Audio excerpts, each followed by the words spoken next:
Hai Ibu dan teman-teman, perkenalkan nama saya Olvin Samadara, NPM 121141200162, Fakultas Kesehatan, Prodi Keperawatan dari kelas C. Ya, di sini saya akan menjelaskan tentang penyakit congestive heart failure atau disingkat CHF. Penyakit congestive heart failure ini sama dengan gagal jantung. Kita masih yang pertama yaitu definisi dari gagal jantung. Gagal jantung dapat didefinisikan sebagai abnormalitas dari fungsi jantung atau sebagai kegagalan jantung dalam mendistribusikan oksigen sesuai dengan yang dibutuhkan pada metabolisme jaringan. Kemudian kita masuk pada yang kedua. Yang kedua yaitu etiologi. Etiologi dari gagal jantung tersebut yaitu yang pertama, meningkatkan beban awal karena regurgitasi aorta dan adanya cacat septum vertikal. Kemudian yang kedua yaitu meningkatnya beban akhir karena sinosis aorta serta hipertensi sistematik. Kemudian yang ketiga yaitu penurunan kontrabilitasi miokardium karena infrak miokard ataupun kardiomiopatik. Kemudian yang berikutnya kita masuk pada diagnosa keperawatan yang dapat muncul, yaitu yang pertama, resiko tinggi penurunan curah jantung berhubungan dengan penurunan kontrabilitas vertikal kiri, perubahan frekuensi irama konduktif ektrikel. Kemudian yang kedua, nyeri dada berhubungan dengan kurang suplai darah ke miokardium, perubahan metabolisme, peningkatan produksi asam laktat. Kemudian yang ketiga, risiko tinggi gangguan pertukaran gas yang berhubungan dengan pembesaran cairan, perembasan cairan kongestis paru akibat sekunder dari perubahan membran kapiler alveoli dan restensi cairan interstitial. Kemudian yang keempat yaitu risiko tinggi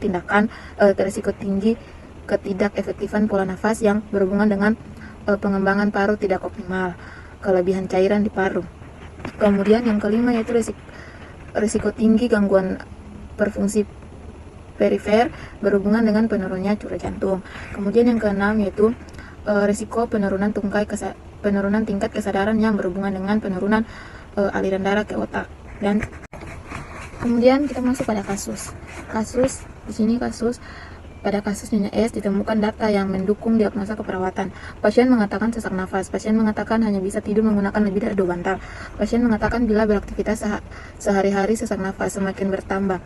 Keadaan umum sedang, kesadaran komposmentis, tidak ada pembesaran hati, tidak ada peningkatan GFP, tekanan darah 140/80 mmHg, nadi 88 kali per menit, pernafasan 28 kali per menit, suhu 36,6 derajat Celcius. Terpasang O2 3 liter per menit, terdapat peting edema pada kaki, irama jantung irregular, terdengar bunyi jantung 3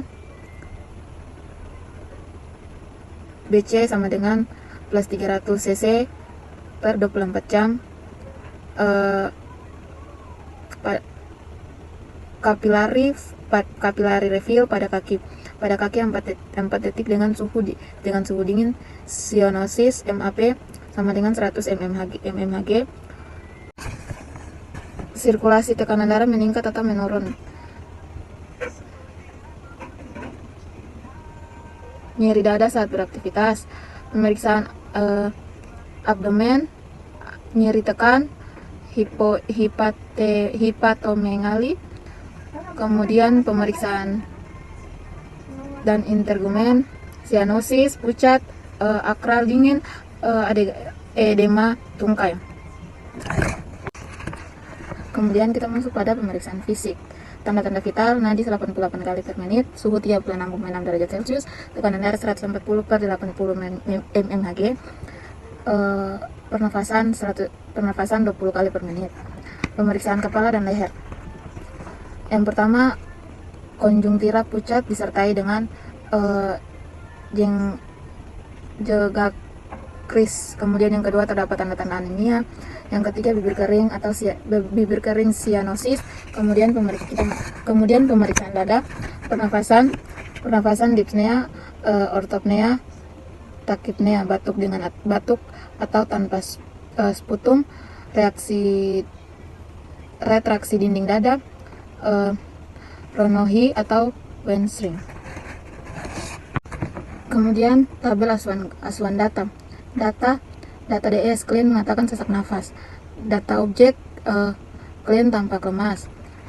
Kemudian proses penyakit dan etiologinya, proses penyakit dan perubahan alveoli kapiler, masalah gangguan pertukaran gas. Kemudian yang kedua, data DS, pasien mengatakan dirinya senang mempelajari hal-hal baru dan pernah beberapa kali mencari tahu tentang penyakit. Data objeknya itu pasien mengatakan sedikit takut ketika melakukan tindakan. Penyakit etiologinya, perilaku upaya untuk peningkatan kesehatan, masalah kesiapan peningkatan pengetahuan. Kemudian tabel daftar diagnosa. Tanggal jam ditemukan Jumat 5 bulan 11 2021. Data diagnosa keperawatan, hipervolemia berhubungan dengan gangguan mekanisme regulasi. Tanggal teratasi Jumat 05 11 2021. Kemudian yang kedua, tanggal ditemukan Sabtu 06. Kemudian rencana tindakan keperawatan. Tujuan dari kriteria hasil. Yang pertama, setelah dilakukan asuhan keperawatan selama 4x24 jam, keseimbangan cairan meningkat. Intervensi manajemen hipervolemia rasional untuk menganalisis keseimbangan dan cairan masuk dan keluar. Kemudian yang kedua, setelah dilakukan asuhan keperawatan setelah 2x24 jam, tingkat keseimbangan meningkat dengan kriteria ajaran meningkat. Intervensinya itu edukasi hemodialisis dan rasional untuk mengetahui kemampuan pasien dan keluarga pasien dalam menerima informasi yang diberikan. Kemudian implementasi keperawatan tanggal 5 bulan 11 2021. Tindakan keperawatan, identifikasi lokasi, karakter, durasi, frekuensi, dan intensitas nyeri. Evaluasi proses, pasien dapat mengetahui rasa sakit pada daerah mana. Kemudian pertimbangan jenis dan sumber nyeri dalam pemeliharaan strategi meredakan nyeri. Kemudian yang berikutnya jelaskan strategi. Kemudian yang terakhir yaitu evaluasi keperawatan. Evaluasi keperawatannya Sabtu 6 bulan 11 2021.